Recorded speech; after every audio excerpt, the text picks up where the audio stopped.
Hola, hola, ¿qué tal? Buenas tardes. Vamos a continuar con este tema de la muerte. Vamos a continuar con la entrega número 4 acerca del tema de la muerte que hemos estado revisando en las entregas anteriores. Como siempre, me parece oportuno recordarles que mi nombre es Cristian González, ya que soy un estudiante de budismo de Nichiren Daishonin y miembro de la Soka Gakkai, pero que este no es un canal oficial de la Soka Gakkai, que yo no hablo en representación de la SGI, aunque, aunque tome como base los textos que la SGI emite, y no siempre inclusive, ¿ya? Eh, Aclaro esto porque quiero que estén conscientes de que cuando yo por lo menos intervengo, cuando hago mis aclaraciones, estoy hablando en representación propia de mis ideas y que todas mis opiniones están filtradas por mi mente, por mis creencias, por mi estado de vida hoy, ¿cierto? Y que estas cosas pueden ir cambiando con el tiempo, ¿ya? Yo no vengo aquí a ofrecer verdades absolutas, no soy esa clase de religioso, ¿ya? Esta es mi verdad, producto de mis propias experiencias, interpretaciones y reflexiones, y como digo, quizás en un futuro sean diferentes, así que no me creas nada, ¿ya? Lo que yo diga, ponlo a prueba en tu propia vida, a través de tu propia reflexión también, y a través de tu propio estudio. Complementa estos estudios y, por supuesto, cuestiona siempre todo, ¿ya? Y no creas todo lo que sale en internet, ni siquiera a mí, ¿ya, gente? Ahora vamos a pasar al camino, perdón, a transformar los tres caminos en las tres virtudes. De eso se trata el tema de hoy.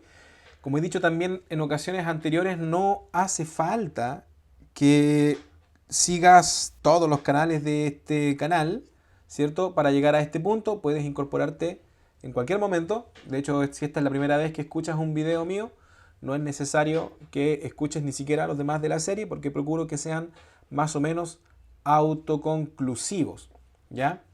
Así que si te incorporas hoy está perfecto y si vienes escuchando la serie también está perfecto.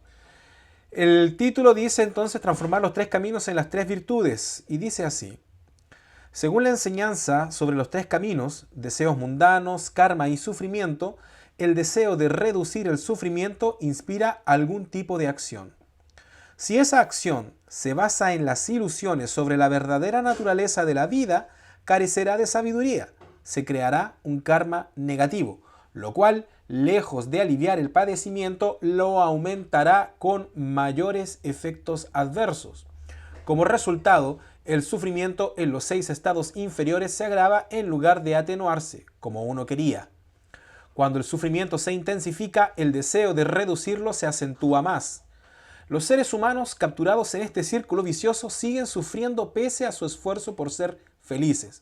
Muchas escuelas budistas, basadas en ideas generalmente asociadas con los tres caminos, guían a sus practicantes a eliminar el deseo como medio para romper el ciclo y reducir el sufrimiento. Sin embargo, Nichiren comprendió que eliminar el deseo es un camino inútil y que algunos deseos en realidad crean valor y sostienen la vida.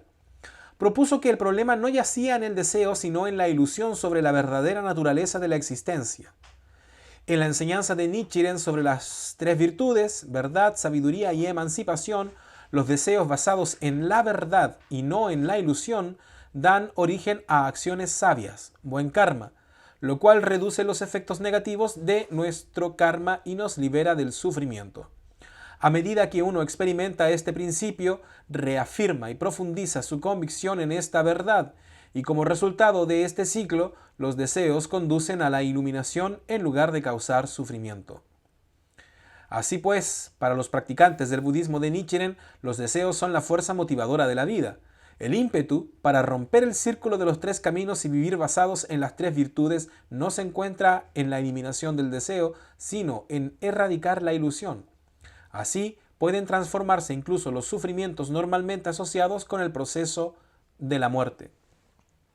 Aquí hay varias cosas de las que podemos reflexionar o sobre las que cabría conversar un rato, ¿cierto? Voy a tratar de avanzar rápido en esta reflexión. Vamos a mencionar, por ejemplo, que aquí habla acerca de que si la acción se basa en la ilusión sobre la verdadera naturaleza de la vida, carecerá de sabiduría. Por ejemplo, me vino a la mente en ese instante, tiene que ver con los deseos que están en disonancia, ¿cierto? Con la enseñanza budista, básicamente con cualquier enseñanza espiritual también. Si yo, por ejemplo, me siento agraviado, ¿cierto?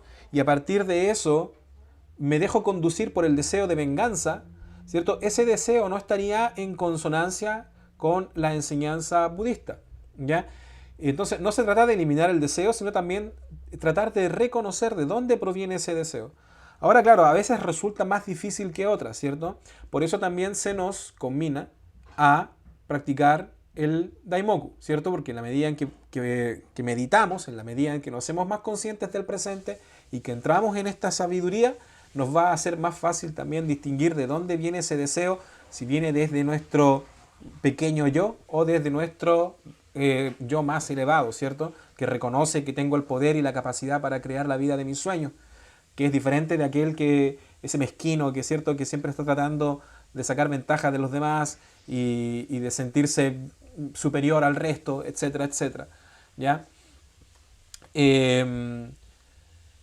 Así que es importante eso. Para el budismo de Nichiren Daishonin, ya lo hemos mencionado antes, no es necesario suprimir el deseo, pero también es importante que reconozcamos que tampoco se trata de una lámpara de Aladino. O sea, el budismo de Nichiren Daishonin no está aquí específicamente para cumplir todos nuestros deseos. Por eso también, bueno, pueden revisar un capítulo que hicimos acerca de preguntas y respuestas, donde me hacían relacionar el budismo con la ley de atracción, ¿cierto? Y aunque tienen puntos en común, la ley de atracción está enfocada en crear resultados solamente que a mí me favorecen, ¿cierto? O que yo considero que me favorecen, ya sea las relaciones, la riqueza o cualquier objeto material o inmaterial, ¿cierto? Que yo quiera en mi vida. Pero eso busca, básicamente el fin último de los textos, no digo que no sea lo mismo, porque en el fondo la ley es la ley, ¿cierto? Pero quizá la ley de atracción es solo un aspecto, es solo un asunto relacionado con esta ley general, ¿cierto? Que es la ley de la causa y el efecto, la ley del Sutra del Loto, ¿cierto? Que tiene que ver con cosas más profundas. En el fondo, el propósito final del budismo no es conseguir cosas. El propósito final del budismo es elevar nuestra conciencia y reconocer la grandeza, el Buda que ya somos y que los demás también lo son, ¿cierto? Crear una sociedad pacífica, justa y amorosa, compasiva. ¿Ya? No está únicamente orientado en crear cosas que me gustan en mi vida, lo cual no está mal. Ese es el punto también del texto, que igual eso no está mal, está bien, es correcto, ¿ya? Pero no es el fin último del budismo. El proceso de la muerte. Cuando pasamos por el portal de la muerte, el pórtico que une esta vida con la próxima, tanto nuestra condición física como nuestro estado psicológico se ven profundamente afectados. Nuestra forma de abordar este tránsito también influye decisivamente en las condiciones en las cuales nuestra vida habrá de renacer. Como dijimos en el capítulo sobre el nacimiento, el budismo reconoce 4 fases de la vida, a las cuales están sujetos todos los seres. La existencia durante el nacimiento, la existencia durante la vida, la existencia durante la muerte y la existencia intermedia, es decir, la que media entre la muerte y el renacimiento. Esto significa que la existencia durante la muerte es distinta de la que transcurre durante la vida y que la fase de muerte tiene características completamente diferentes. Cuando pasamos de la muerte a la existencia intermedia, todo nuestro ser se transforma. De a poco van dejando de funcionar los órganos de los sentidos, dejamos de ver, oír o sentir. También se desvanecen las funciones de la conciencia que integran nuestras percepciones sensoriales y que sostienen nuestro yo individual. Dejan de ser significativos nuestro nombre, dirección y cuenta bancaria, entre otras cosas. Los efectos de nuestro karma, que son la base del yo, siguen influyendo en nosotros aún después de la muerte. Son ellos los que determinan cómo será nuestra próxima existencia. Para resumir esto, en el fondo nos está contando que cuando nosotros morimos, ¿cierto? Todo aquello con lo que solíamos identificarnos, todo aquello que nos da identidad en este plano, ya sea nuestro nombre, nuestra edad, sexo, nuestra orientación sexual, todas estas cosas que nosotros pensamos que somos nosotros, en realidad dejan de tener significado. ¿Ok? Y lo que queda es la esencia de nosotros, que no tiene una historia personal, que no define sus respuestas a partir de sus miedos y de sus creencias, ¿ya? Pero ese yo verdadero, esa esencia que queda, de todas maneras porta consigo todavía los efectos del karma que creaste en esta existencia, ¿ok? Incluso en existencias anteriores, si no lograste superarlos en esta existencia, ¿ya? Así que en la próxima existencia tú te vas a llamar de una manera distinta, te vas a ver completamente distinto, ¿cierto? Quizás vas a crear nuevas creencias, nuevos patrones de conducta, pero mucho de esto va a estar todavía influido por este karma, ¿cierto? Que vienes arrastrando desde esta existencia, ¿ok?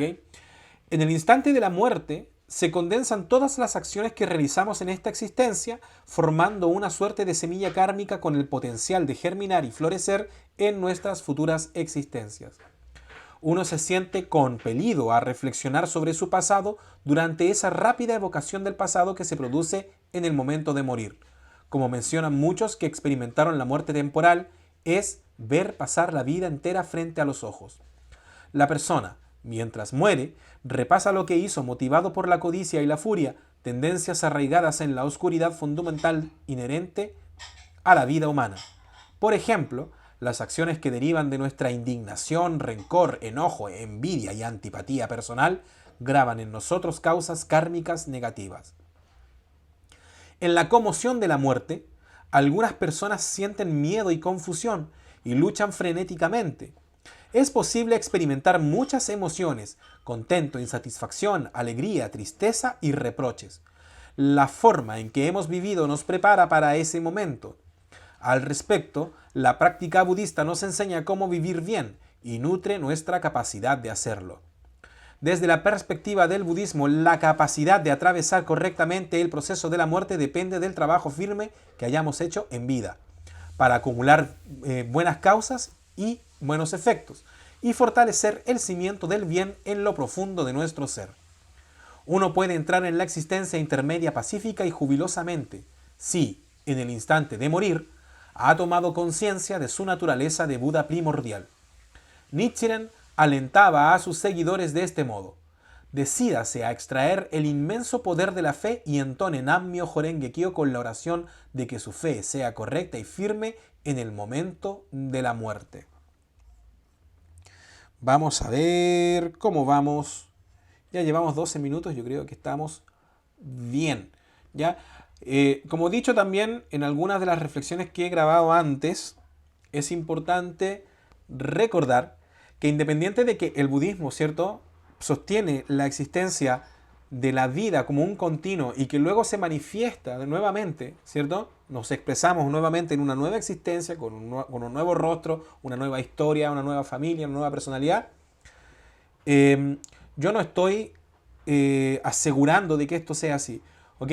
Es importante, ya lo he dicho también en otras ocasiones, el budismo como tradición religiosa y espiritual tiene un sistema de creencias que cree también, como hemos dicho, en este continuo. Y yo también lo creo, ¿ya?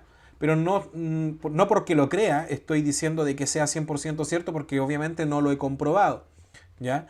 A lo que voy con esto es que tomes en cuenta que, o por lo menos que para mí es lo importante del budismo también, que la idea también de sostener un sistema de creencias basado en la continuidad de la vida y en la experiencia de volver a encarnar en una nueva existencia, ¿cierto?, no está destinada a que nosotros vayamos por ahí pregonando esto y obligando a la gente a pensar lo mismo que nosotros, sino más bien a que nosotros entremos en conciencia del valor que tiene esta existencia, del valor que tiene esta experiencia, este instante, ¿cierto?, este día, para crear también una vida plena que trascienda incluso esta existencia, ¿ok?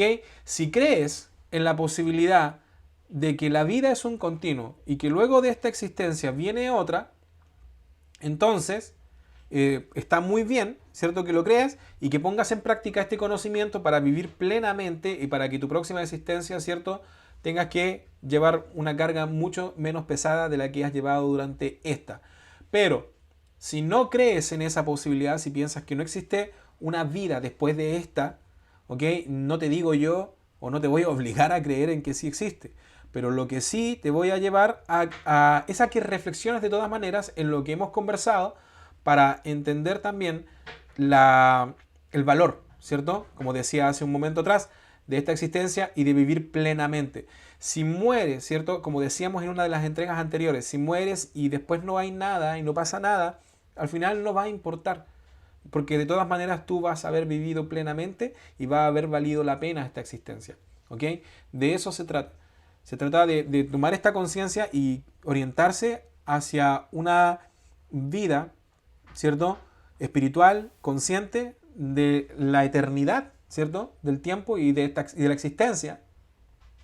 Pero con la conciencia también de que eso me va a agregar valor o le va a agregar valor a mi vida y me va a llevar a vivir plenamente y a ser más justo y a ser mejor persona, inclusive, si es que vale, no me gusta mucho esa expresión, pero lo vamos a usar por esta vez, independiente de lo que vaya a pasar después, ¿ok? Nos va a ayudar a ser sabios y felices igual, ¿ya? Así que con eso los dejo y les doy muchas gracias también por haberme acompañado nuevamente. Ahora sí, nos vemos, chaito.